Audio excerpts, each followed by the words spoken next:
还没睡，刚吃了夜宵出来3个不消时，便听到姑娘说要见老夫了，巧得很。对，我等是一起吃的夜宵，一起散步。殿下的情况我原先大致说过，也就不累赘了。就说一下治疗的方案。失明的问题需要打开你的头颅，取出血肿便可复明。至于你的双腿是因为脊髓压迫导致的，也需要进行一个小手术。众人听的这个法子皆是静声不语，太吓人了吧。破脑之术你果真会？会。是知道还是会？知道也会。殿下，你是否同意？同意。殿下，老夫有一个要求，破脑之术时老夫要在场。你同意吗？同意。何时开始？后天一早。如此仓促，怎能做到万全准备？如何破脑？血冲位置在哪里？需要用什么刀子？一旦出血过量，该用什么止血散？破脑之后若有突发情况，如何应对？这些都需要提前做好应对措施。这些我都有应对之法。至于刀子，准备2把柳叶刀，要锋利的，还有1把锯子，必要时候要把头骨锯开。锯开头骨？就连云少渊都吸了一口气，俊美平静的脸上略显苍白震惊。王爷不必怕，这种手术于我难度不高。王爷怕，那就不要做这什么破脑术了。何惧之有？其实也可以不用锯子。好。云少渊迅速道：就这么决定了。这很痛吧？殿下是否能支撑过来啊？手术的时候不会痛，没感觉的，像睡着了一样，但醒来之后会痛2天。破开脑袋还能睡着，这怎么可能呢？我曾听说过一种汤药叫麻沸散，说服下之后人便没了知觉，不知痛楚，是否真有？古方是有，但做不到毫无知觉，只能说是减少痛楚。而且这也不是纯正的麻沸散，麻沸散早就失传了。无妨，若有方子可减轻一点痛楚，剩下的本王能熬过。只是本王不同意后天治疗，1个月之后再治不迟吧？不行，按照原定计划，后天早上施行手术，手术之后3天你就可以下床行走了。殿下都决定了，听殿下的，不要再说了。我说不行。殿下说了算，你说了不算。我现在是他的大夫，我说了算。我过去5横居，你休息一下，记住，暂且不能进食。现在胃止血了，可以适当喝点水，明天中午可以喝点流质的，例如羊奶、牛奶之类的。他说完，不等云少渊说话，便转身出去，到了门口，准备后天手术。怎是听不懂人话吗？说了先不做，他着急什么呀？殿下放心，属下去找他说说。蓝寂见他失神，还以为他生气着呢。殿下息怒，属下马上去找他。没听到他说的话吗？后天破脑袋不能更改，你去准备好他要用的器械，锯子不要。殿下的意思是同意后日便行那破脑之术，但您不是说要等1个月之后吗？本王说了有什么用啊？他是大夫，自然是听大夫的。往日居大夫说的话，本王几时没听？居大夫眼睛瞪得更大一些，这话扯的就荒唐了啊！几时全听他的话了？他的医嘱没少违抗好吗？本王不说第2次。殿下既已决定，那就不必再说，毕竟殿下的决定从不更改的。您稍等一下，我进去看看他都用了什么药，以及药物对应的价格。好，我在这里等着姑娘。对了，梁大人，外头的米粮卖多少钱1斤？约莫是3文钱。行，您稍等。心仪是有计算模式的，且用了什么药，他都有记录在内存里。计算模式记得切换一下，如今的计算模式是有医保的，他没有医保，换无医保的计算模式。结算之后记得换算一下银子。这里的大米是3文钱一斤，咱们用粮食价格来兑换。知道了。心仪手指打着虚拟键盘，很快跳到了一个数额，再换算成了铜钱。骆锦书看了一下58300文，也就是大概60贯钱，60两银子。不足60两，是58300文。行了，剩下的就算是护理费。护理费算进去了？只算你的，没算我的。算了你手术费和检查费的。骆锦书往外头走去。就60两了，不要再说了。心仪冲着他的背影骂了一句：你这个黑心大夫，多收钱是要被调查的。闭嘴，键盘大侠。陆姑娘，请问诊金和治疗费用多少？60两银子。多少？60两。救命之恩，无以为报。这5000两银票，请姑娘相纳。骆锦书见银票的面值都是100两的，便取了一张，其余的全部退回去了。你如果坚持多给，我就拿100两。身后传来心仪的咳嗽声。我有原则，诊金该是多少便是多少。他还没康复，接下来还要找您拿药。这100两您先拿着，到时候痊愈多出少补，如何？也行。陆锦书也没法给他找零啊，那原主是穷的叮当响。梁氏见他拿了银票，便拱手告辞。姑娘，饭菜准备好了，您要不先和心仪吃饭？我吃就行，心仪要在里头看着高大人。子怡，吃完饭你陪我去一趟蜀王府。去蜀王府？啊，您是想去找蜀王妃吗？你不是说蜀王妃脸都腐烂发臭了吗？她是我的病人，我要去看看的。只是云劲风未必会让我们进去，而且您难得可以休息一下，还要去管蜀王府的事儿，岂不是辛苦了自己？我特意余出这半天的时间，就是为了解决此事的。至于他不让我们进去，那就想办法，想不到办法就硬闯。他们对外公布谁是凶手了吗？冷霜霜的侍女谭雪。理由？他私慕云劲风，所以便串通原先江湖上认识的人，进府谋害蜀王妃。不过蜀王府不承认是您救了蜀王妃和小世子，说是太医救的。骆锦书终于可以坐下来好好的吃上一顿饭了，细嚼慢咽，享受着美食。吃完之后把碗一放。你和谭雪认识吗？姑娘何出此言？刚才问你的时候，你沉默了一会儿才说是谭雪。按照你利落的性子，如果谭雪和你没关系，你会直接回答，不需要犹豫。属下与谭雪没什么关系，是紫薇队里的一人与谭雪是同门，谭雪是他的师妹，他知道此事之后，求过我救谭雪。紫薇队？我、蓝髻、青俏、红狼，我们都各自成立了卫队，直接隶属殿下统管。平日里派遣办外事的居多，但也要负责府中防御。至于府中的侍卫、府兵，则是闵先生统管，下人呢，则是樊妈妈管着的。明白了。我多口说一句，让你紫薇队里那位姐妹别掺和此事，她救不了。蜀王府和兰宁侯府如果不牺牲她，就要交出真正的凶手。如果她出面去救，会连累萧王府，让人以为萧王府和凶手有关。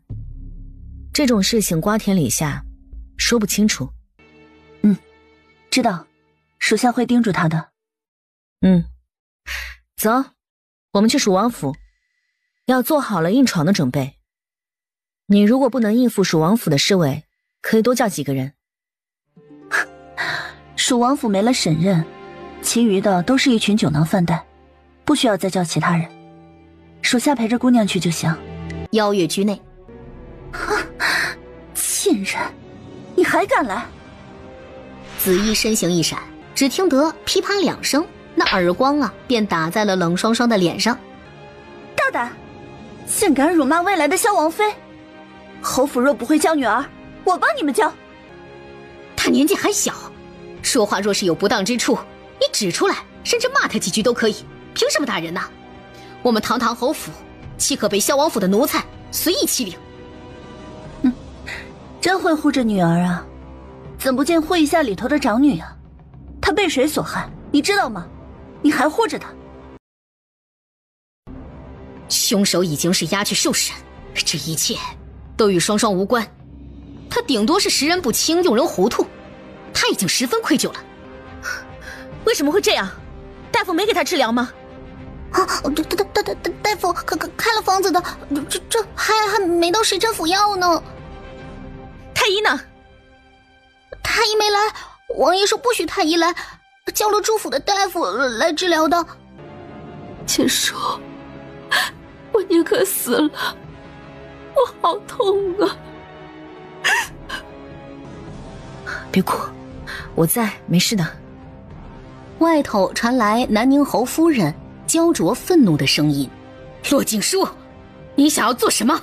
你别动他，他若是有什么事儿，我兰宁侯府绝饶不了你。”不许进去！母亲，我宁可死了，我好难受。别说傻话，你放开我！你大胆！萧王府的人又如何？你……紫衣长剑一伸，一夫当关的拦住了门口。放心，有属下在，无人能进去打扰你。有点痛，你忍一下。千叔，我真想死了，我撑不住了。瞎说什么？儿子不要了吗？他是你带来这个世间的，养育他、保护他就是你的责任。再艰难也要坚持下去，我会帮你的。他们不许我见儿子，王爷也厌恶我了，就因为我丑了。他叫大夫给我用的这些药粉，说是可以帮我恢复容貌，但这些药粉太痛了，我实在是受不了。清创用了半个小时，最后解开蒙眼，之后处理身上的伤口。千叔，谢谢你。人争一口气，佛手一炷香。你是王妃身份，你强硬起来，没人可以真正刁难到你。你母亲看那样子还不知道，但你父亲知道。你跟他讲条件，跟云静风讲条件，你告诉他们，等你的伤痊愈之后，你愿意设宴请上流贵妇们过府，跟他们说我才是凶手。不可！先给自己争取疗伤的时间。你是女人，女人可以说话不算话的。遇事在不违背律法的情况下，先考虑自己，有余力再考虑旁人。记住我的话，跟他们谈条件，别再跟他们对着干。我接下来几天都走不开，所以你务必暂时妥协。但要我跟他们说愿意指证你，这是昧着良心的，我做不到。你救了我，我不能做对不起你的事儿。听我的，知道吗？骆景书见他沉默犹豫的样子，就知道他未必会听话。你自己想吧，身体是你自己的，你只要挺过这几天，让他给你找大夫治好了身子，等我腾出手来，自会再助你恢复容貌。是否能恢复容貌，我已不在意，我只想报仇。那你就更要活着。可我莫非就没有别的法子了吗？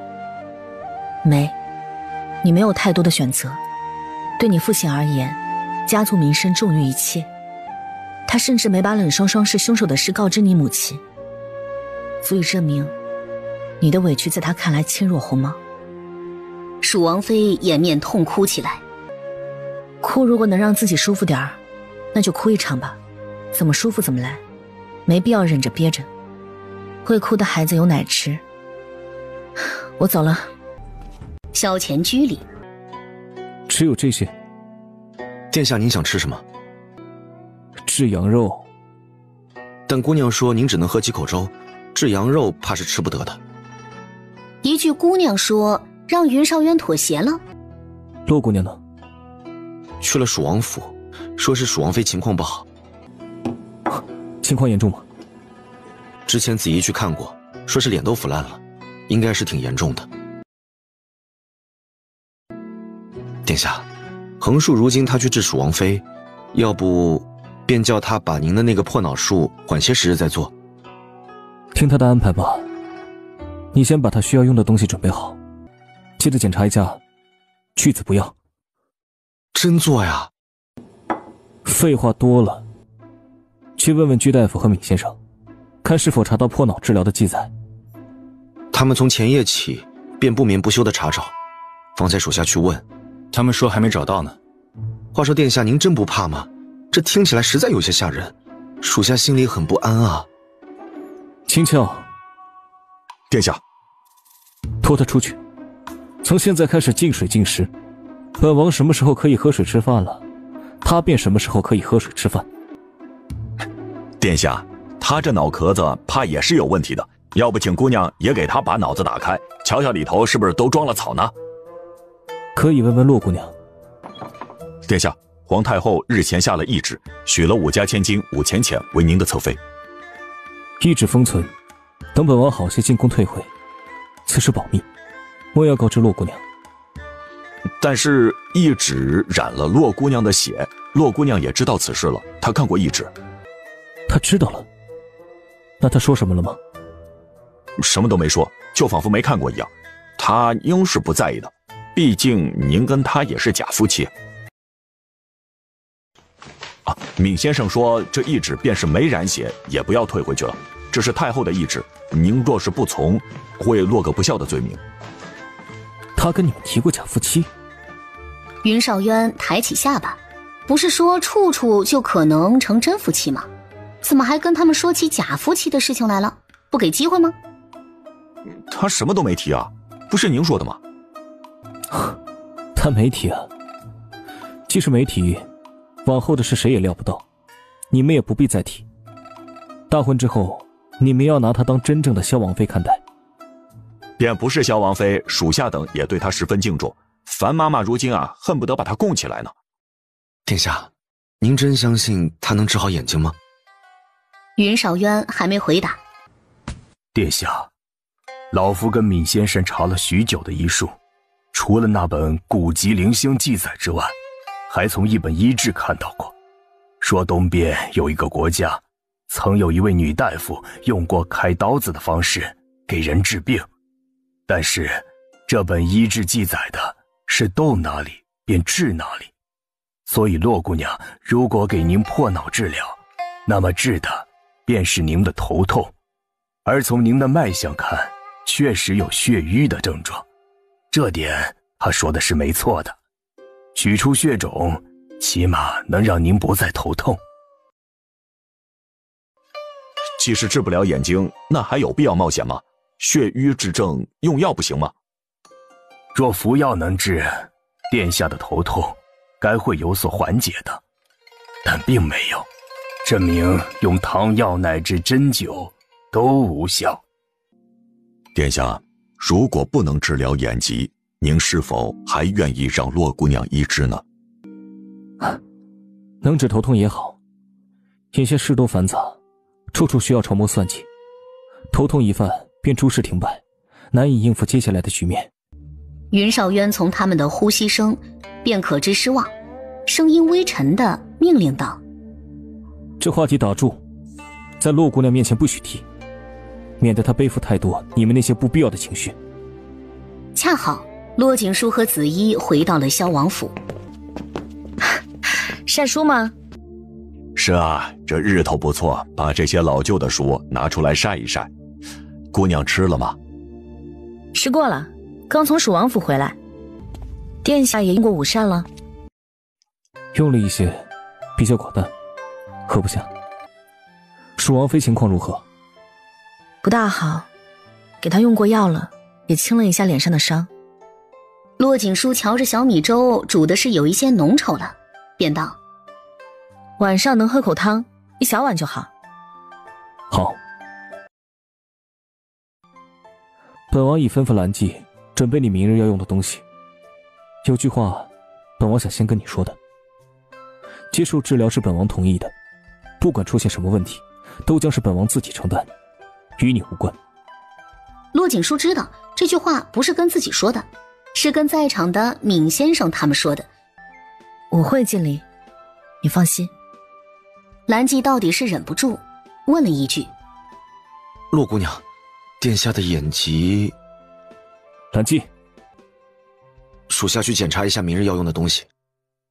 骆锦书看着云少渊忽然变得冷沉的脸，猜到兰记想问手术之后眼睛是否能够复明的事情。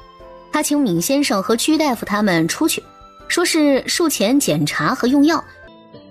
殿下，你试着调整呼吸，平复一下。云少渊意识到自己对他总是无法维持住往日波澜不兴的心境。手术方面，骆锦书正要细说呢，却见他忽然打了个激灵。啊，怎么了？是哪里不舒服吗？总不能说他在调整呼吸的时候，他忽然说话给吓着了吧？没事，想起一些事情，你继续说。按照你目前的情况，应该可以用一些比较巧妙的手段去处理，不必开脑颅，只在你的脑子里钻2-3个孔，把血肿清理了就好。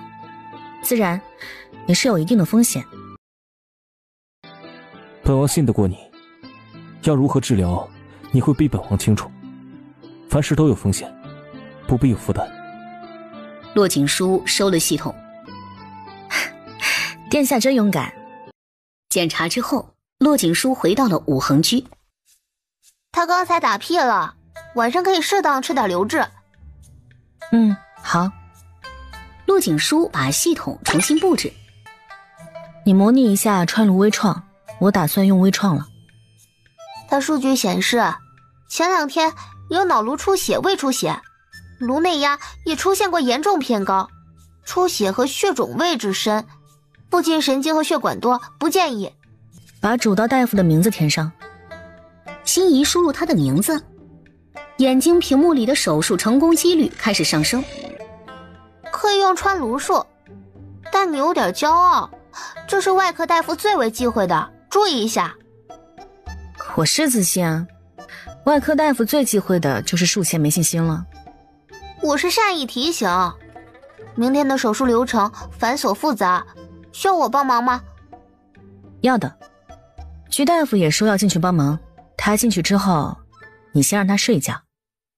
还有，萧前居人多，外室与寝室连同，还有一个书房，门多窗多，而这里只有一个大门，且一直消毒，处于无菌状态。我建议在武恒居手术。赞成。那蜀王妃是在武恒居救回来的，樊妈妈他们也是在武恒居救回，要不明日殿下挪到武恒居去治疗？不必挪来挪去的，在这里就好。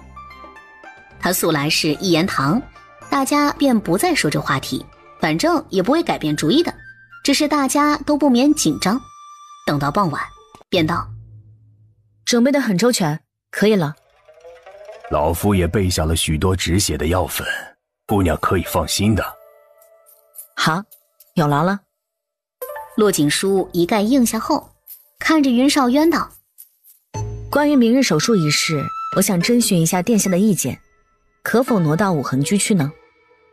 姑娘，这一点我们也跟殿下说过，殿下的意思是……他的话还没说完，便听得殿下点头，从善如流的道：好，你是大夫，你做主。兰记傻眼了，这回答给他整不会了。不是说了不去武恒居吗？怎么如今一点原则都没有了？我们也说过这个问题，殿下是同意的。那就好。兰记，劳烦你今晚照顾好殿下，不可再进食，到了子时之后是一定不能再喝水，务必记好。殿下的胃如今好些了，不能吃吗？不可。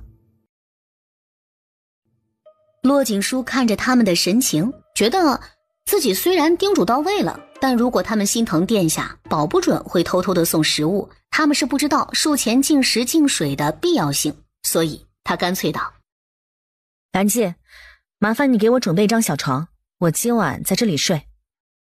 同处一室，但是你们还没成亲啊。叫兰记守着便是，姑娘还是回屋去睡吧。不用啰嗦，又不是没睡过。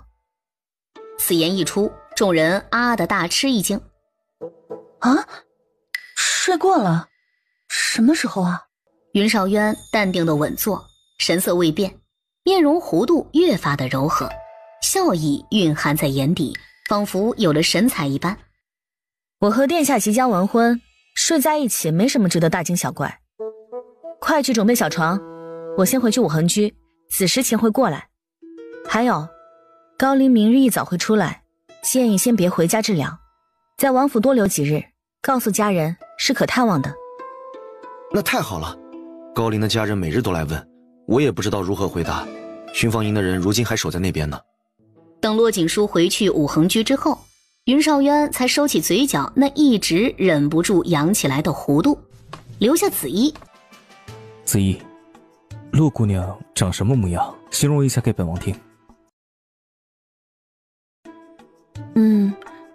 脸小小，耳朵尖尖，下巴尖尖，眼睛大大，鼻子小小，嘴唇小小。哦，还有，她的眼睛里好红，像兔的眼睛一样，眼睛底下是黑黑蓝蓝的。左眼下1寸靠近颧骨的地方有一颗小小的红痣，点缀得很好看，很有特色。云少渊皱眉，子衣要多读书才行。此时骆锦书准时出现在萧前居，但他并不知道云少渊其实一直在等他来，不许人守夜，就想着和他说说话。结果他打了招呼，说了一句晚安，就直接躺下了。没过一会儿，他均匀的呼吸声便传来，睡沉过去了。高大人的医药费是王府垫付还是他自己给？是王府给的。那行，等殿下痊愈之后，我再一起找你们结账。对了，梁度是在府中当值的时候受伤的，算是工伤吧。梁统领已经把60两医药费给了我，至于王府要不要还回去给他，那你们自己决定。殿下也要收医药费吗？为什么不收？居大夫不收他医药费吗？居大夫不收的。他不收我收，这是我的原则。高大人的医药费收了吗？还没，不着急。他没离开王府就不算出院。那樊妈妈的收了吗？樊妈妈的也不着急啊，等殿下的手术做完再一起收。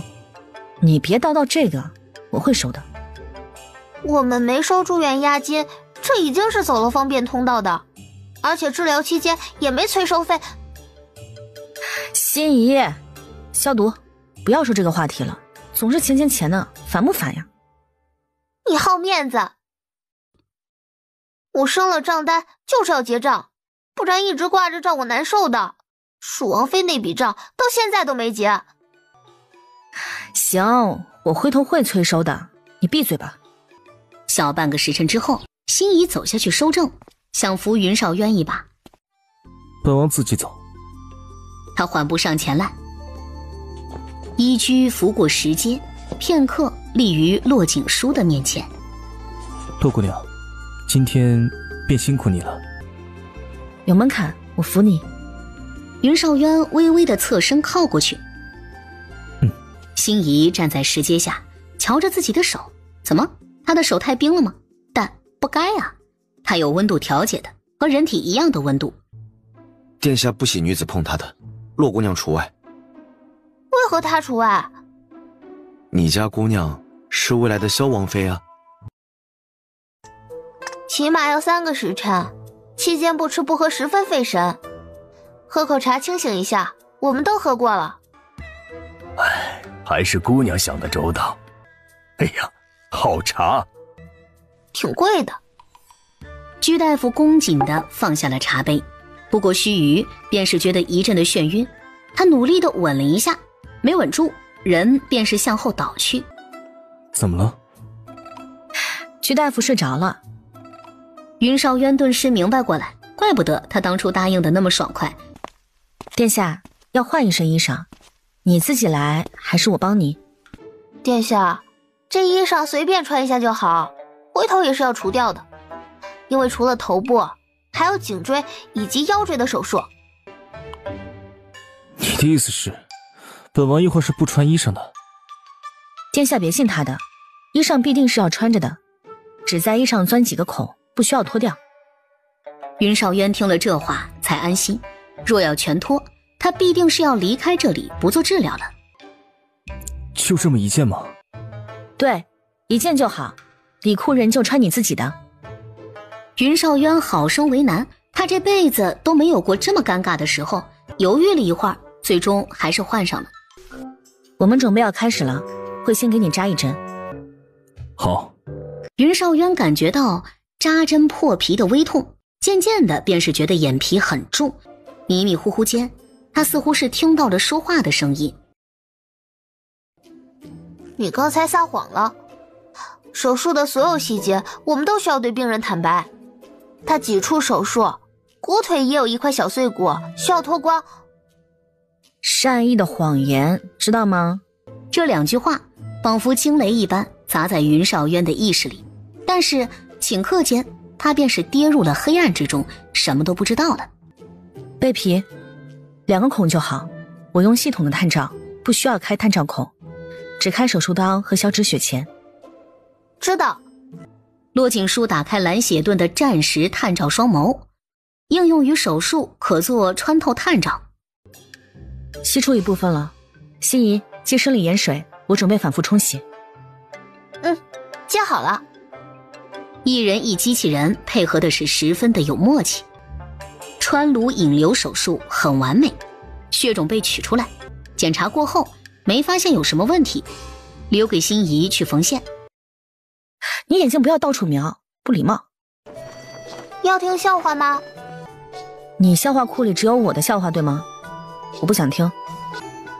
不是，关于男人的。一个机器人懂什么男人？尽管说来听听。殿下长得很高，对不对1.8米多吧。188厘米。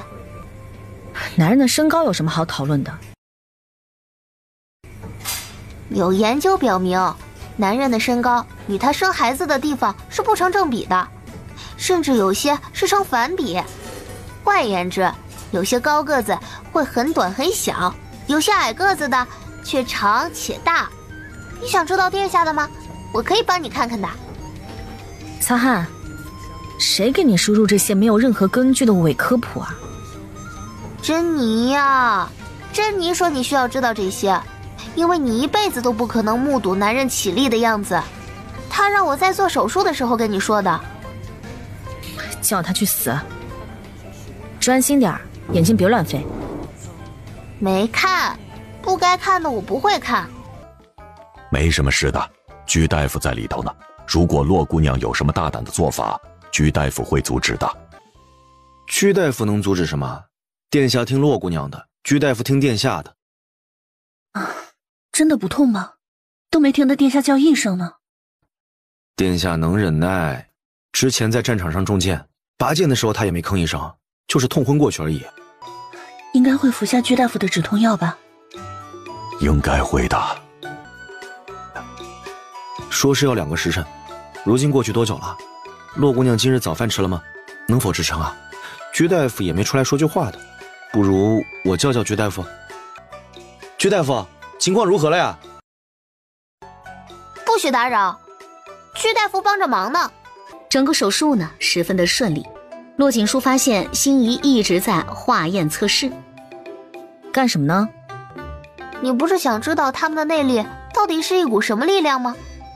我原先也检测高林、梁度和樊妈妈，综合殿下这报告，我应该知道了。你知道了？那内力内功到底是什么？除凡妈妈之外，他们3人的免疫细胞比较活跃敏感，细胞免疫和免疫调节很好，能保持长期的免疫记忆。就这样？肌肉也比较发达。废话。在他们的肌肉里也检测到一种物质，应该就是这种物质运行全身，使得全身发出超乎常人的潜力和爆发力。这是什么物质啊？骆锦书缝好之后，上前把手术单往上头拽了拽，眸光瞄了一眼他的胸膛。哇哦！你捏他的胸膛肌肉做什么？谁捏了？我就是好奇他胸口的伤疤。这伤疤靠近心脏，这人命真大，这样都死不了。你检点些，他现在是你的病人，我知道你好这口，你宿舍里有很多肌肉男的说。那都是珍妮他们故意放进去的。但你全看了，有几本我看过都翻烂了。陆锦书恼羞成怒，摁下了回收键。回去充电。要翻身的时候叫我帮忙，如今只剩下穿衣穿裤子了，便叫我回去充电。我知道你的心思。行，你来。手术完成之后，再开启消毒。陆锦书叫心仪过来，给他调了一下声线。你隔着门对他们说一句，手术成功，3天之后才能离开五恒居。手术做完了，情况很好，3天之后才能出去。这声音是居大夫的声音。居大夫，以后是否不用止痛药了？不用。太好了，太好了。骆锦书一个人守着云少渊，终于是清醒了。殿下，醒了吗？醒了。趁着心仪回去充电，所以陆锦书偷偷的给他开了术后的快速修复。这个快速修复十分昂贵，在天战1局用的时候，1个晚上的快速修复也要10几万。这只是利于伤口的快速恢复。过了半个时辰左右，云少渊的意识清醒了一些。殿下，你说什么？是不是伤口痛啊？你们是不是一直在说话？说话？没人说话呀。是梦吗？他的手缓慢地挪动，想摸一下自己的裤子是否还在。陆锦书一看就明白了。殿下放心，你裤子是穿着的。他的手指顿了顿，指尖缓缓地抠进了手术单里，用力地攥紧。不要这么直接，可以吗？手术很成功的，血肿取出，颈椎和脊椎也很顺利。第3天你就可以离开五恒居了。心仪充了1个半时辰的电出来，已经是将近黄昏了。我把居大夫送出去，你在这里守着殿下，我顺便吃了饭洗个澡再进来。你能扶得动他吗？他不能醒着出去的。可以，这小老头也没多重。他没这么老，只是显老而已。居大夫怎么了？他太累了，以至于昏了过去。殿下真的会好吗？他眼睛能看见了吗？都会好的。眼睛也会好？晚些你去看看蜀王妃的情况，她那边我始终不是很放心。行，我知道了。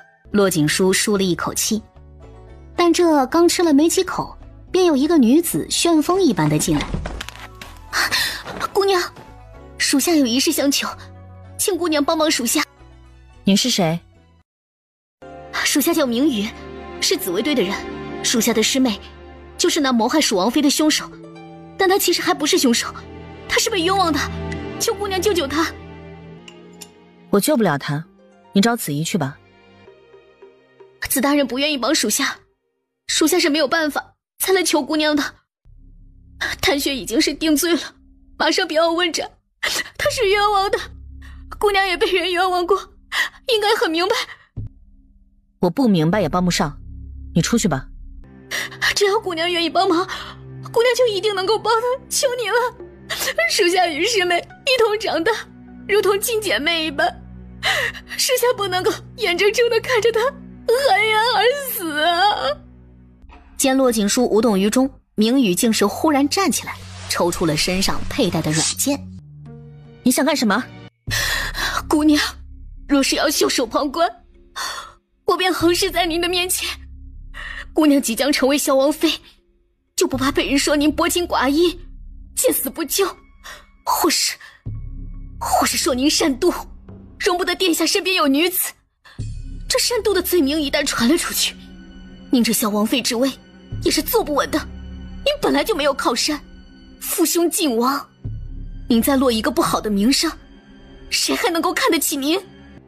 那你认为我一个父兄尽亡又没有靠山的孤女，怎么帮你救关押在大牢即将问斩的师妹啊？劫狱？劫狱？我帮你劫狱，你觉得我有这么厉害吗？不必您出马，只要您下令紫大人和蓝大人，便有卫队出手。我怎么下令？他们能听我的？他们肯定会听的。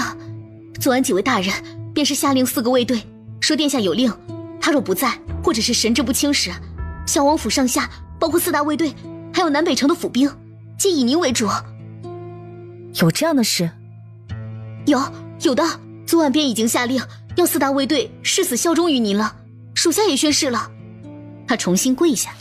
姑娘，只要您帮我救回我的师妹，属下的这条命就是您的，往后您叫我做什么都可以。骆锦书有一些发怔，他不知道这些。云少渊为什么要下这个命令呢？他们还没有成亲，就算是成亲了也是假夫妻啊，这原先都是协商好的。姑娘，是否如今便下令？你觉得你师妹真是冤枉的？她是冤枉的呀，她没杀蜀王妃，是冷霜霜。是谁勒住了蜀王妃，让冷霜霜动手的？她没有出手，真的没出手，勒住也不会死的，对不对？我真希望紫卫队里只有你一人是这样是非不分的，若再多一个，紫卫队可以解散了。什么意思啊？姑娘是不愿意救我师妹吗？他立刻又把软剑横在了脖子上。你真的那么狠心，真的要见死不救？明宇，你干什么？门外传来一声厉喝。你大胆！紫大人，属下也是没有办法才回来救姑娘的，您帮帮属下吧。您知道，姑娘可以下令卫队去劫狱救出我的师妹的。滚出去！再让我知道你来打扰姑娘，我饶不了你。明宇哭着捡起了剑，绝望地看了骆锦书一眼，跌跌撞撞地跑了出去。姑娘恕罪，属下不知他会来找姑娘的，属下会好好处罚他。子怡，这样的人你还留在卫队里吗？姑娘的意思是把他送去铸剑庄吗？我只是觉得他不适合留在萧王府的卫队。你们4大护卫的卫队负责的都是王府要务，你放心他。我只是提个意见，具体要怎么做你自己决定。明白了。其实原先姑娘提醒的时候，属下便想过要如何处置她，不能再让她留在紫卫队的。刚才他说昨晚殿下曾下令要你们效忠我。啊，有这事？但这本应对姑娘保密，她却敢说出来，哼，岂有此理！卫队3戒铁律，她竟全部抛诸脑后，紫卫队容不下她了。殿下为什么要下这命令啊？我与她都还没成亲，还不算是王妃。这个属下不知，属下等只知遵命。对了，殿下原先不是定过一门亲事吗？为何没成？还能为什么？殿下刚回京那会儿，命都快没了，人家不想嫁过来守寡，又更怕没嫁过来之前殿下就没了，被人说她行客，以后嫁不出去。被悔婚殿下一定很难过吧？有什么难过的？这门亲事本是皇太后和魏贵妃定的，就像这一次的武家小姐。武家小姐，那个侧妃，她是第2嫁过来了吗？估计是要进门的。昨晚殿下传我等去商议，闵先生说，如果殿下抗议旨，除了落个不孝的罪名之外，皇帝也会借机废除您和殿下的赐婚圣旨。对外宣说是殿下抗旨，但他不追究，还能博一个贤君贤兄的名声。闵先生分析的是8九不离10，所以殿下一听就没再说武家小姐的事了。那么，这位武家小姐性情如何啊？为人歹毒，善于内院斗争，绝非善茬。姑娘以后一定要防备她呀。属下如今可以随意去萧前居，是因为萧前居是殿下的居所。但若姑娘有了自己的院子，属下和兰记他们都不可随意进入，怕有事要紧时无法保护姑娘。我会小心的。你这么快就回来了，蜀王妃情况如何？蜀王妃没在王府里，说是送出去养伤了。属下已经叫人去查探，看她到底被送到哪里养伤。尽快打听到。姑娘怕她出事？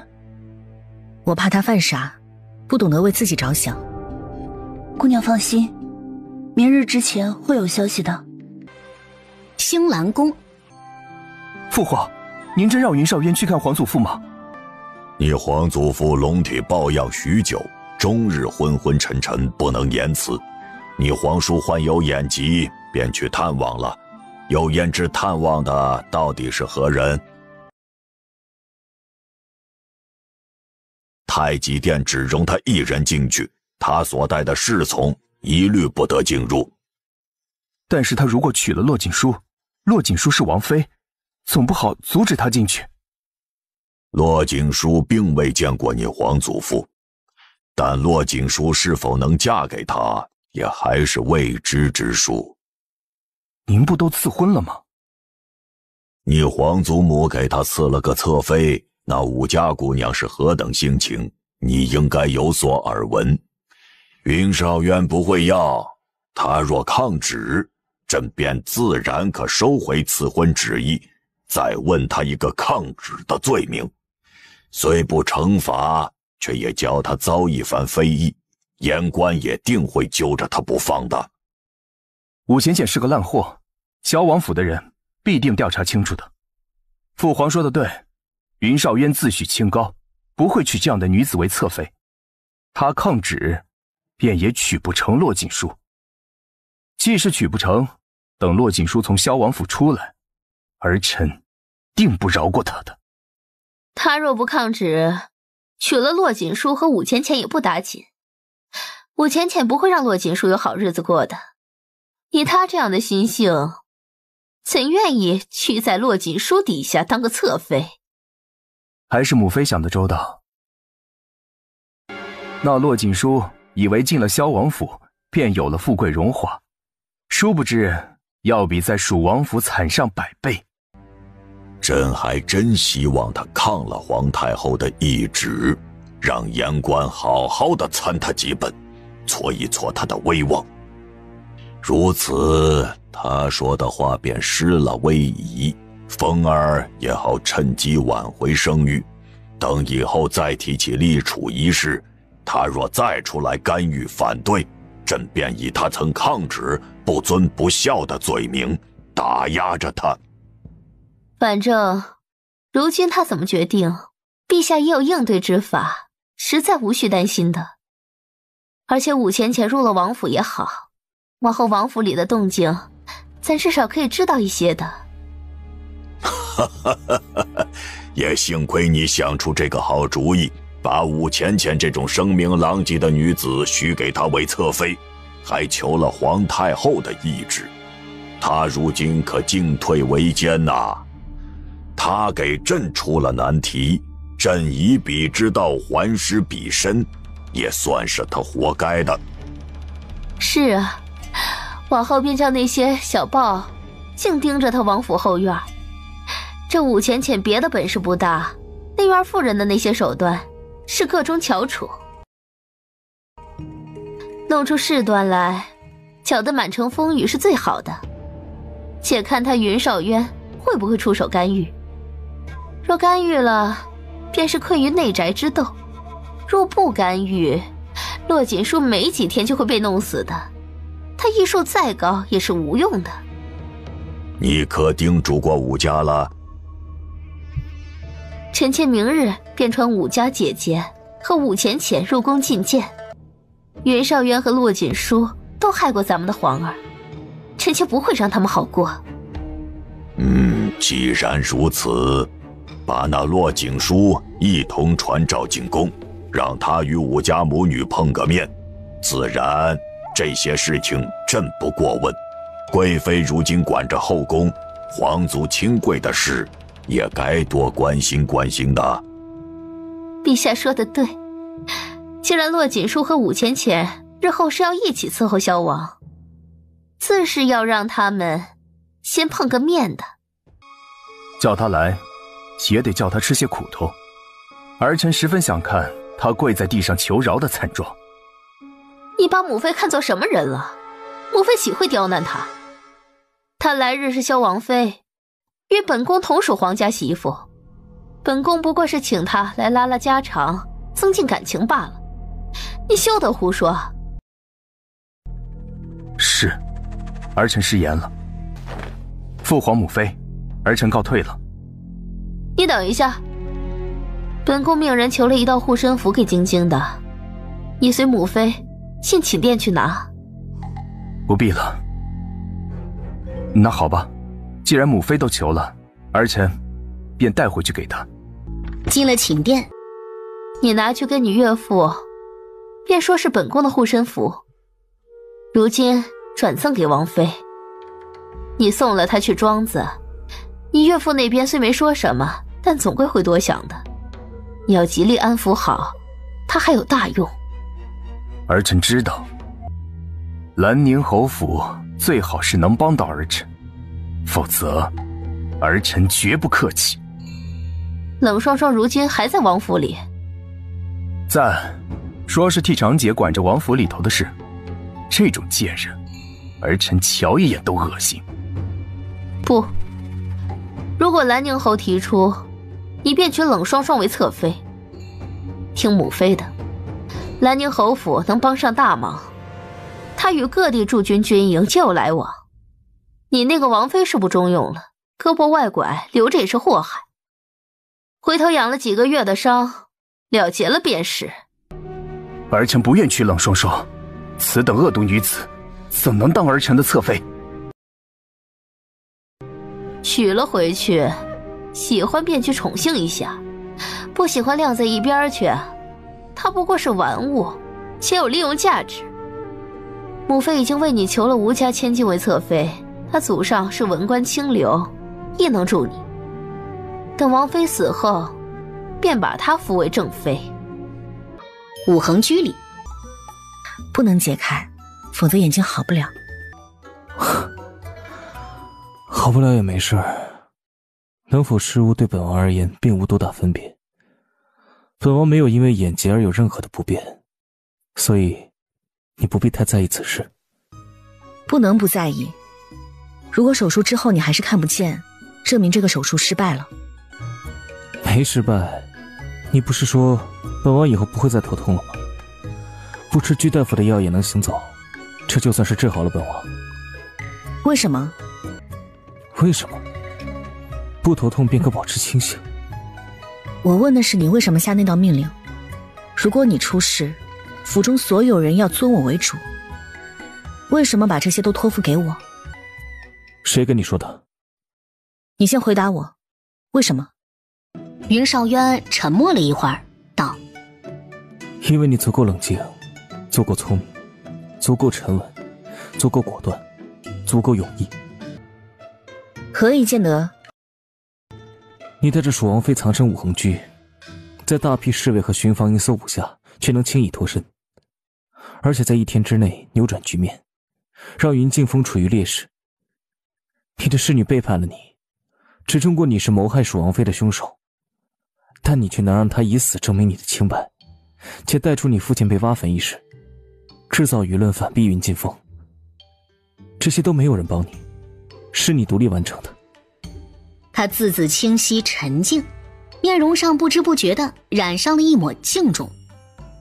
萧王府看似位高权重，有名望，得民心，但实则群狼环伺，更有巨龙虎视眈眈。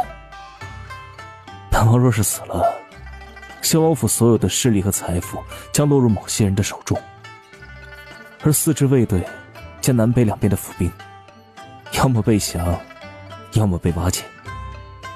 但是本王的心血不能毁于一旦，所以托付给姑娘。